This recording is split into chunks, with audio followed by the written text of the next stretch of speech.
Shavua Tov, everyone. Yair Spitz here with an update from the field. Motzei Shabbat Parashat Vayetze. So yesterday, Friday, was a bit of a challenge going into Shabbat. Like Jews around the world, and especially here in Israel, everyone was paying attention closely right around the time Shabbat started, or leading up to Shabbat, with the exchange of the kidnapped people who were being returned in the exchange. And you could tell also over here on the base, people were very tense, apprehensive. Some of the people here have relatives or family, friends of the family who were kidnapped. And there was a heaviness going into Shabbat, and I had to try to figure out how to approach the subject and how to talk about it as we go into Shabbat. So after everyone was seated and ready, everyone already knows that I'm going to say a few words about the parsha.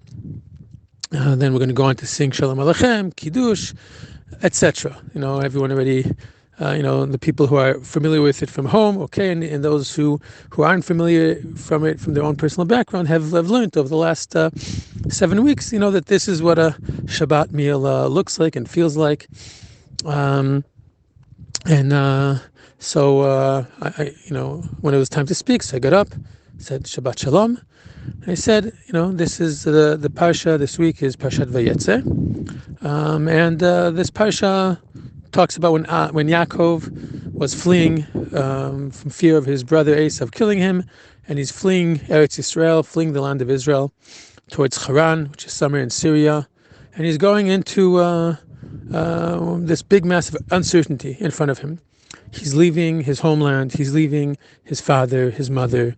He's leaving penniless. He has nothing, basically, other than the clothes on his back. He has no profession, as far as we know. He has no money. He has no assets. He has no plan. He has nothing. He has no trade.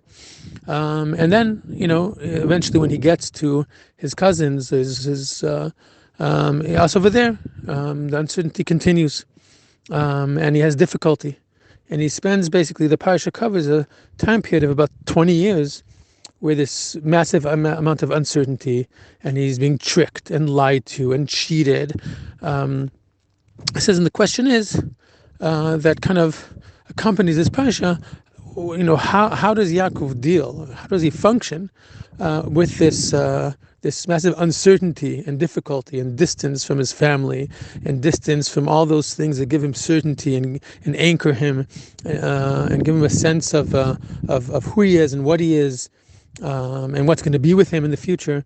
How does he manage to go through these 20 years with this uncertainty and difficulty? They said, if we look through the parsha, I think we'll find that three points that maybe can explain to us how Yaakov Avinu was able to do this, and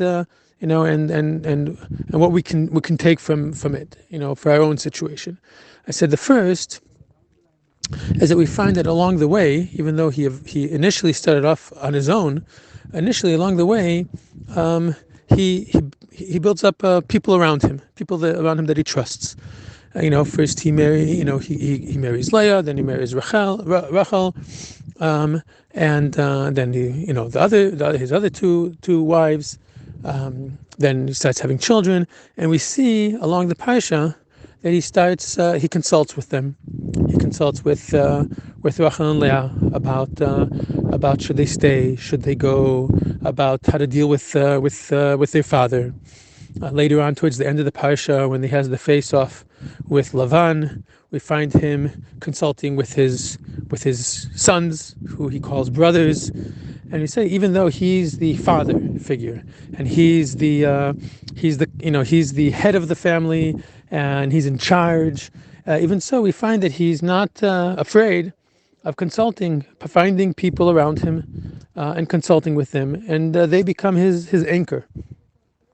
And that's the first thing, that he finds people around him that he can trust, that he can open up to, that he can consult with, that he can be vulnerable with, that he can get advice from.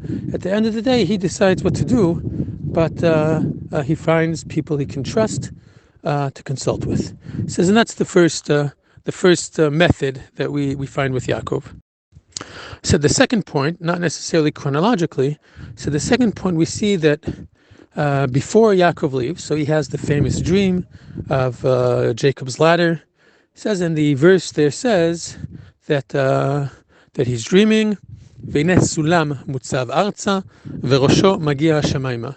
There's a ladder that is standing on the ground, and its head reaches the heavens, or upwards. And he says, and this is obviously a very well familiar with this picture of Jacob's ladder, but the phrasing of it's standing on the ground and its head reaches the heavens, and I think is a very strong symbol of the concept that Yaakov, on the one hand, he's anchored in the land and in the difficulty, and in dealing with the reality on the ground. He says, but his head is in the heavens, meaning that he always has in front of him the ideal. He has in front of him the goal, which is eventually to come back to Eretz Yisrael, to come back to the land of his birthplace and his forefathers. It says, and this idea of being anchored in the ground with all the difficulties and the challenges, but never losing sight of the horizon, of the goal, of what it's all aimed towards. This gives a lot of strength in order to deal with uncertainty and to deal with the hardships, because you never forget what it's all for, what the end goal of all of the difficulties and all the challenges is. And I said, and the third point that we find throughout the parasha is that during this 20 years of uncertainty, slowly but surely, there are moments of light. And as he progresses, there are more and more events that serve as small beacons of light to hold on to. Says the first, he marries. And even though he was tricked, then he marries again. And then he's no longer alone. He has companionship. He has a wife. He has 2 wives. And then he starts having children. So he's already, not just as he married, he's starting to have a family. But at this point, he's still poor.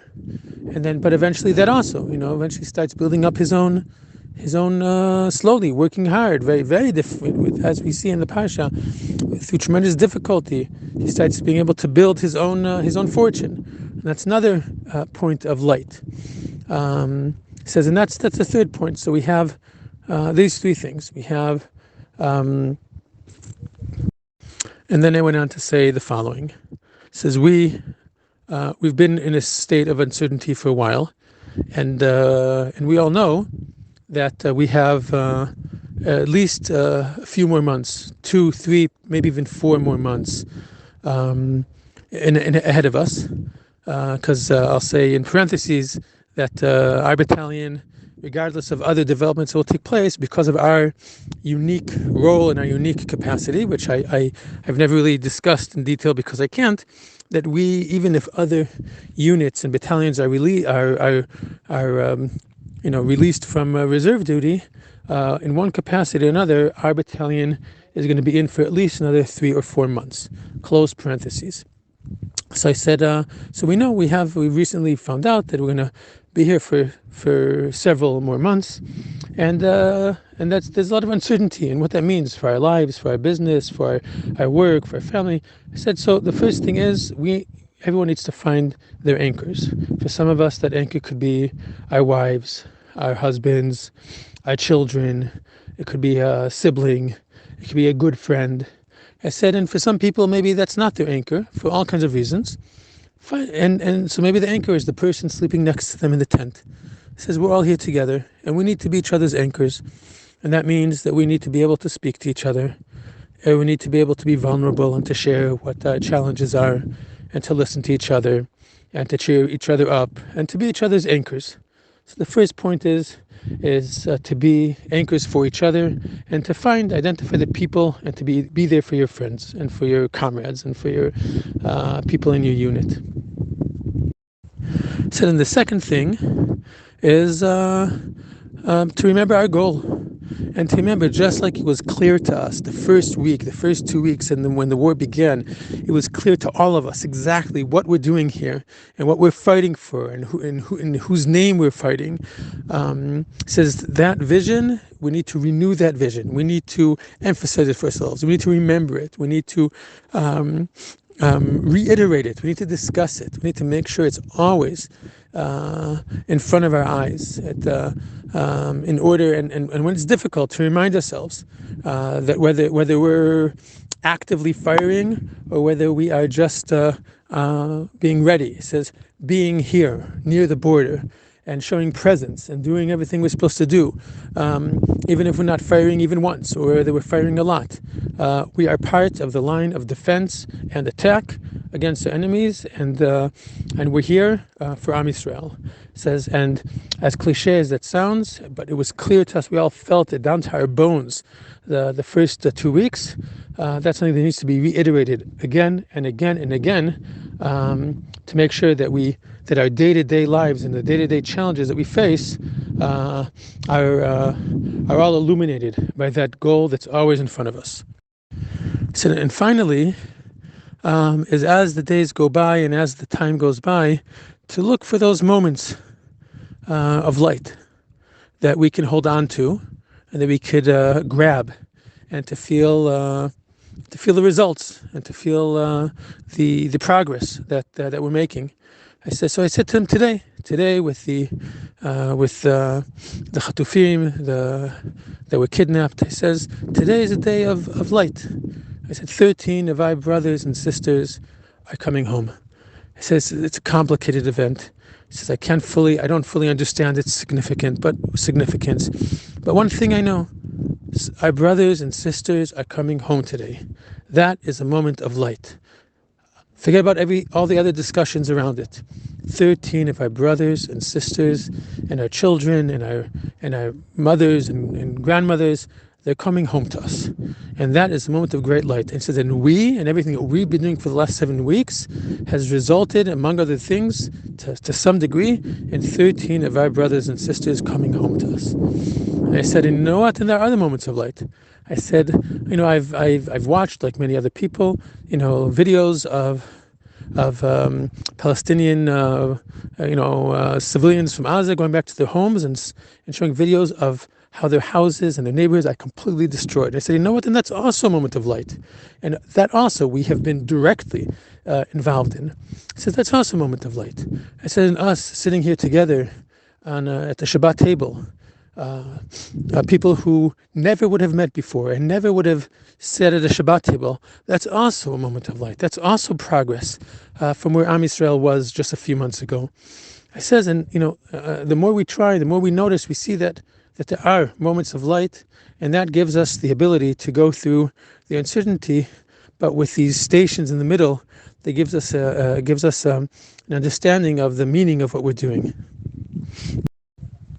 It was a longer speech than I usually give but I could tell that there was this dead silence throughout the talk. Usually I speak for about 5 minutes. This time it was about 10 minutes, but you could see it spoke directly to what people were feeling at the moment.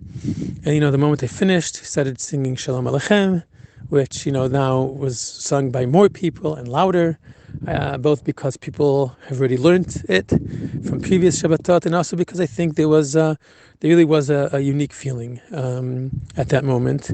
Went on to Kiddush, and it was interesting. The battalion commander, he came over to me before, and he said, do you think maybe you could ask one of the other soldiers to do Kiddush? Maybe it'll give people a feeling. I said, that's a great idea. So he actually asked one of the other observant, firm soldiers if he'd do the Kiddush, which he did. We went on to have a wonderful Shabbat dinner, and throughout the Shabbat there were a few people, let's say, who were on guard duty, who weren't at the meal, who came to me afterwards and said, I heard that you spoke, that you said something really meaningful. Can you tell me what you discussed or what you spoke about? So a few times over Shabbat I had a chance to really tell it, and I was very thankful that it seemed like, I think, more than previous weeks, where I just kind of spoke kind of like big picture ideals, to speak something that evidently really spoke to where people were at, and I think it's an important message for not just for the soldiers in the field, but for everyone. So I felt the need to share that with everyone, and Be'ezrat Hashem, hopefully the next few days we'll have more days of additional light, and then hopefully we'll get back to our mission, which is to continue fighting for Am Yisrael, and continue and persevere and continue, Be'ezrat Hashem, with all of us over here and with all of you who are listening, each one in the area that they can help, in the area that they can contribute. So with that, wishing everyone a Shavua Tov.